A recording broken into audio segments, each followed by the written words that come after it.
O anak, itong bawal mo. Tay. Huwag kang magpapagutom, ha? Opo, tay. Bait niyo talaga.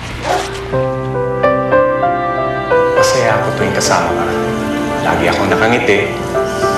Minsan nga naisip ko, nababaliw na ako. Dahil gusto ko, parati tayo magkasama. Araw-araw, gabi-gabi. Gusto ko rin, na tumanda tayo magkasama. Will you marry me?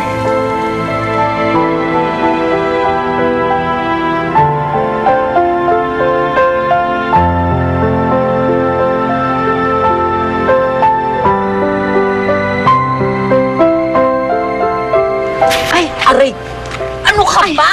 Tatanga-tanga ka talaga. Ano ka ba, aray ko? Sorry, hindi ko sinasadya. Puro ka sorry. Sorry na lang ng sorry. Palibasa, iniisip mo na naman yung walang kwentang tatay ng anak mo. Hoy! Huwag ka nang umasa na babalikan ka pa nun, ha? Huwag na, huwag na! Tanga nito? Siya, hindi naman ako kumaasang babalikan ako ng tatay ni Adana. Saka kaya ko naman buhayin na mag-isa ang anak ko kahit wala ang kanyang ama. Sorry ho. Sorry, drama-drama ka pa. Tigilan mo nga yan.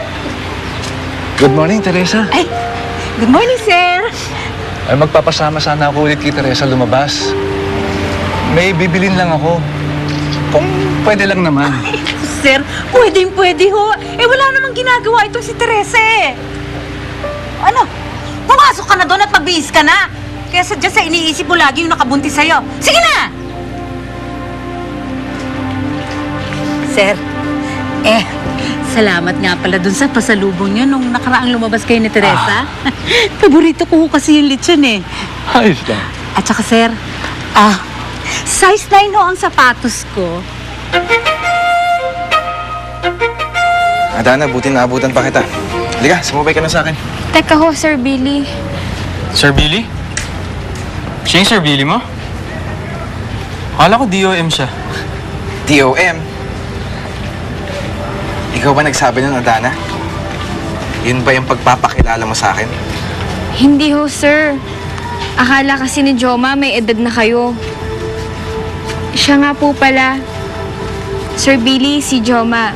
Best friend ko po. Joma, si Sir Billy ko.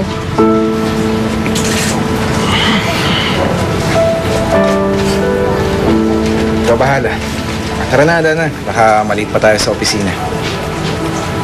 Sorry po, Sir Billy.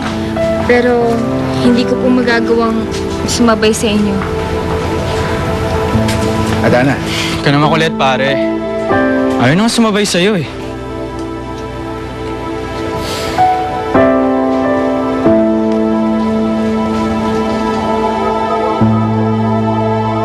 Adana!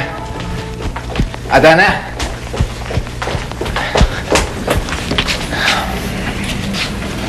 Galit ka ba sa akin?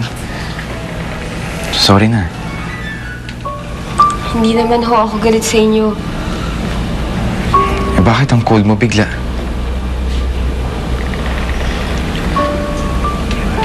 Pasensya na po kayo. Pero dapat magre-resign na ako dito eh. Pagkatapos nung nangyari. Pero hindi ko ho kasi alam kung makakuha pa ako ng trabaho eh. Kaya kahit ayaw ng mami niyo sa akin,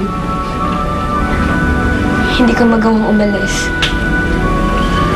Hanggat hindi ako ang nagtatanggal sa'yo, dito ka lang magtatrabaho, Adana. Pero sana trabaho na lang po yung intindihin natin. Adana, kung sinasabi mo yan dahil sa mami ko, kalimutan mo na yun. Magsasawa rin yun. Hindi lang naman to para sa nanay niyo eh. Kundi pati sa nanay ko. Gusto ko siyang tulungan. Kaya importante sa akin tong trabahong to. Kaya kung naiintindihan niyo ako, sana huwag niyo na lang po ipilit yung gusto niyo.